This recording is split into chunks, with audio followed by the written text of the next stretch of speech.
বাংলাদেশ জাতীয়তাবাদী দল বিএনপির সবচাইতে বড় আতঙ্ক এবং ভয় হলো জামায়াত একটা সাইলেন্ট কিলার। সাইলেন্ট কিলার অপরাধ অর্থে নয়, তারা নীরবে নিভৃতে এমনভাবে কাজ করে আপনি নিস্তব্ধ হয়ে যাবেন। নিস্তব্ধ কাজের প্রতিক্রিয়া কোনো সাউন্ড হবে না। আপনার অনৈতিক কর্মকাণ্ডই আপনাকে পতন ঘটিয়ে দেবে। আপনি অসৎ, আপনার অসততার গণ্ডি থেকে সুযোগ তৈরি করে নেবে জামায়াত।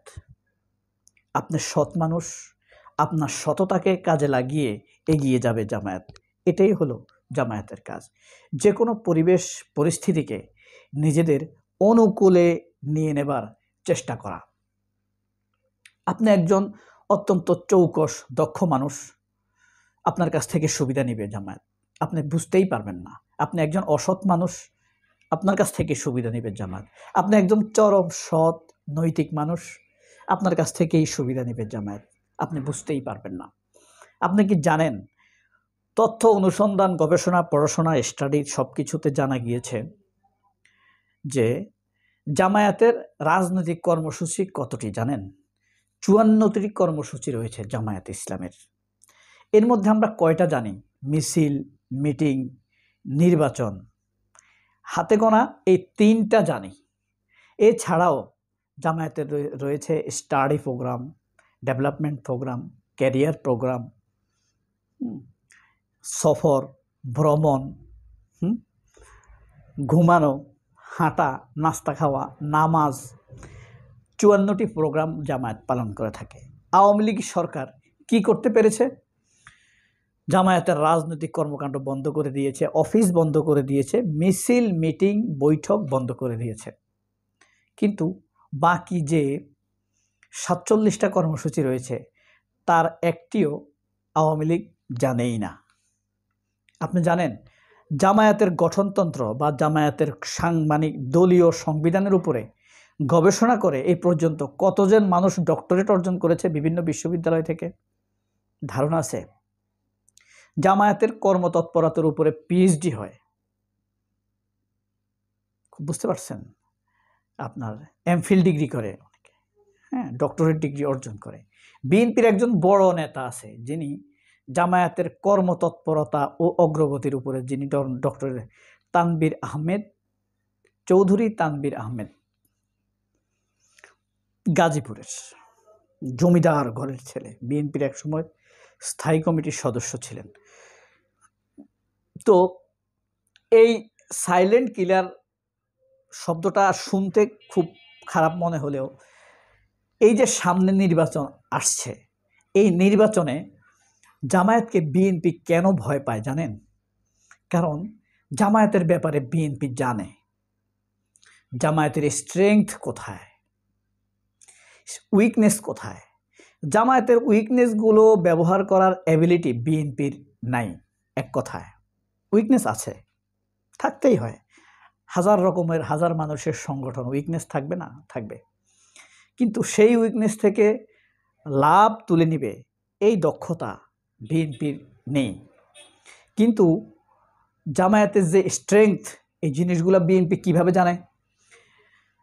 সেই 2001 সাল থেকে 2000 সাল থেকেই জামায়াত বিএনপির সাথে ওতপ্রোতভাবে জোট ছিল, বলতে পারেন বন্ধু সংগঠন।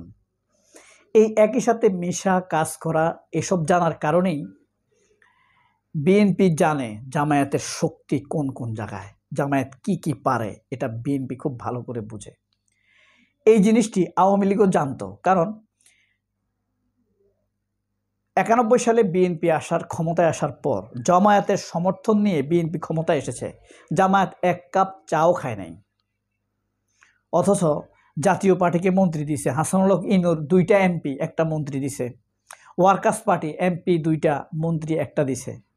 অথচ জামায়াত 18টা সিট নিয়ে বিএনপিকে সমর্থন দিয়েছিল 91 সালে, এক কাপ চাও খায় নাই।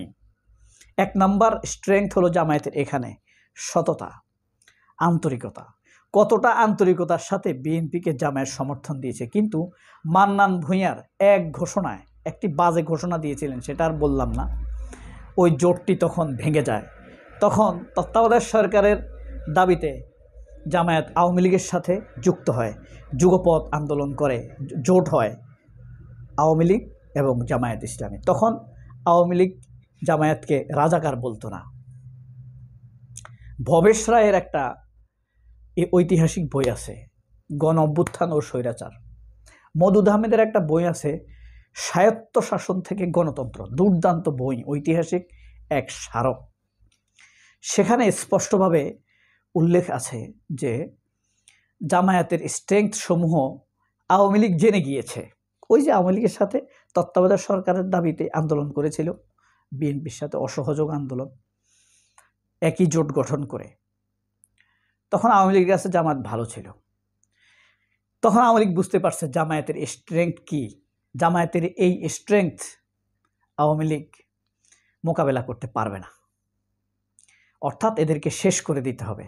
এর সাথে যোগ হয় ভারতের কুবুদ্ধি। ভারত তো জামায়াতকে সালাউদ্দিন কাদের চৌধুরীর মতো জাতীয়তাবাদী, খালেদা জিয়ার মতো জাতীয়তাবাদী দেশপ্রেমিক, মতিউর রহমান নিজামীর মতো দেশহিতৈষী দেশপ্রেমিক লোকদেরকে ভারত চরমভাবে ভয় পায়। কারণ এরা হলো সাম্রাজ্যবাদ মানসিকতার শক্তিশালী মানুষ। তখন আওয়ামী লীগ এদেরকে নিস্তব্ধ করে দেওয়ার জন্য উল্লেখ নেয়। এখন কিন্তু পেরেছে। এই যে দেখেন, রক্ত গিয়েছে, জীবন গিয়েছে, জামায়াত এখন আরও শক্তিশালী। এখন বিএনপির ভয় হলো এই যে জামায়াতের সাইলেন্ট ক্যাম্পেইন। ধরেন বিএনপি ভোটারদের কাছে ধারে ধারে যাচ্ছে, জামায়াতও ভোটারদের ধারে ধারে যাচ্ছে। বিএনপি অডিও ভিডিওর প্রচারণা চালাচ্ছে, জামায়াতও অডিও ভিডিওর প্রচারণা চালাচ্ছে। আপনারা প্রিয় কবি রচনা পড়ছেন না? অনেকে রবীন্দ্রনাথের, অনেকে কবি নজরুল প্রিয়। আপনি জানাবেন আপনার কি কবি নজরুল প্রিয় নাকি রবীন্দ্রনাথ ঠাকুর প্রিয়। তবে এখানে যারা কবি নজরুলের লিখতেন তারা একটি পয়েন্ট বেশি লিখতেন। সেটা কি? সৈনিক জীবন, যেটা রবীন্দ্রনাথের নেই। হ্যাঁ, এটা হলো নজরুলের জীবনের বাড়তি। রবীন্দ্রনাথের রচনায় যদি কেউ 7টি পয়েন্ট লিখত, নজরুলের জন্য লিখতে হতো 8টি পয়েন্ট।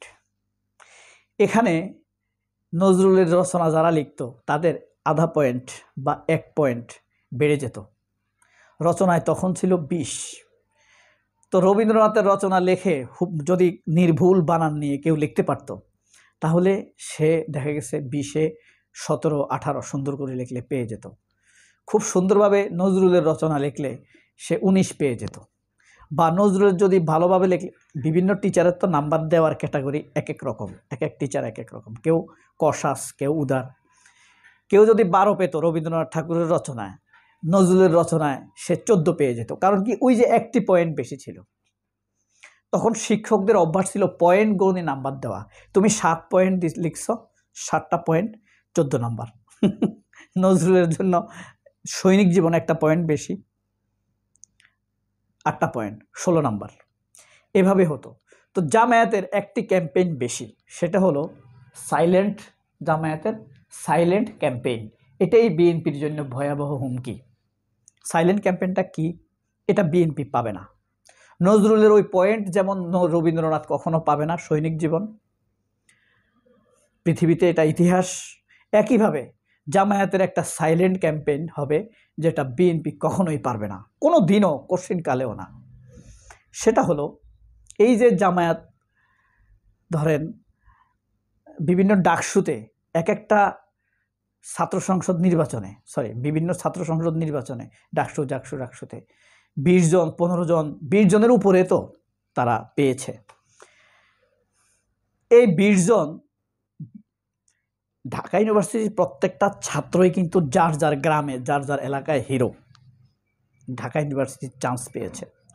তার উপরে যারা নির্বাচিত হয়েছে এরা কিন্তু তার গ্রামের মহানায়ক, আত্মীয় স্বজনের কাছে মহানায়ক। এই সাইলেন্ট ক্যাম্পেইন বিএনপি কখনোই পাবে না।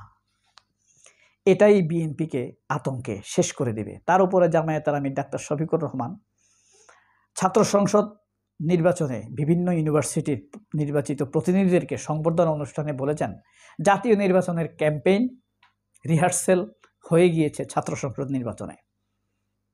বিএনপির আতঙ্ক কি কাটবে? কি দিয়ে কাটাবে? সবাই অনেক ভালো থাকবেন। আল্লাহ হাফেজ। আসসালামু আলাইকুম।